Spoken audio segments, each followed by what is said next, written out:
आणि पुढची बातमी आहे महाराष्ट्राची चिंता वाढवणारी। खरं तर मान्सून हा महाराष्ट्रामध्ये दाखल झालाय, त्यामुळे राज्यामध्ये शेतकऱ्यांसह सर्वसामान्यांना समाधान देखील मिळालं असेल। शिवाय 2 दिवसांपासून राज्यामध्ये वादळी वाऱ्यासह जोरदार पाऊस होतोय, त्यामुळे काही ठिकाणी पेरण्यांच्या कामाने देखील वेग घेतलाय। पण यंदाच्या मान्सूनवरती सुपर अल निनोचं सावट आहे, त्यामुळे मान्सून जरी राज्यभरामध्ये पोहोचला असला तरी अपेक्षित पाऊस पडणार नाहीये। त्यामुळे यंदाचा खरीपाचा हंगाम हा आधीच संकटात आहे। पावसाचा देखील अंदाज 90% आहे, त्यामुळे शेतीसाठी वेळेत आणि पुरेसं पाणी मिळेल का असाही प्रश्न आहे। यामध्येच आज IITM आणि भारतीय हवामान विभागाने एक अहवाल समोर आणला। या अहवालाच्या नुसार राज्यामधल्या 353 तालुक्यांपैकी 181 तालुक्यांमध्ये अवर्षणाचं म्हणजेच दुष्काळी परिस्थितीचं मोठं सावट आहे।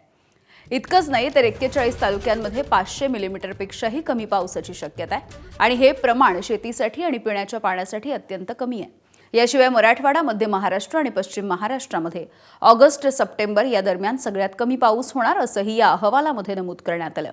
म्हणूनच की काय आता सरकारने देखील शेतकऱ्यांना ऐन वेळेला पेरण्या करू नका अशी आवाहनं केलेली आहेत।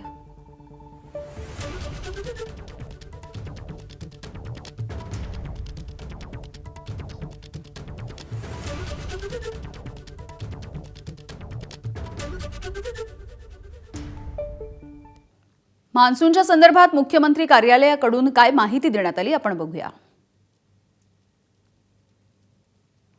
किमान 15 जून पर्यंत राज्यामध्ये मान्सूनची शक्यता कमी आहे।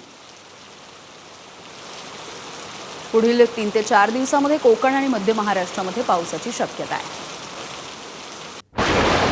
12 जून पर्यंत राज्यामधल्या अनेक भागांमध्ये कमाल तापमान हे सध्याप्रमाणे राहण्याची शक्यता आहे। विदर्भ आणि खानदेशामध्ये कमाल तापमान 40 अंशांपेक्षा अधिक राहण्याचा अंदाज आहे, तर मराठवाड्यामध्ये तापमान 35 ते 40 अंशांच्या दरम्यान राहू शकतं। 15 जून पर्यंतचा पाऊस हा पेरणीसाठी पोषक नाही। वादळी पावसावरती अवलंबून राहून पेरणीची घाई करू नका असं शेतकऱ्यांना आवाहन करण्यात आलंय।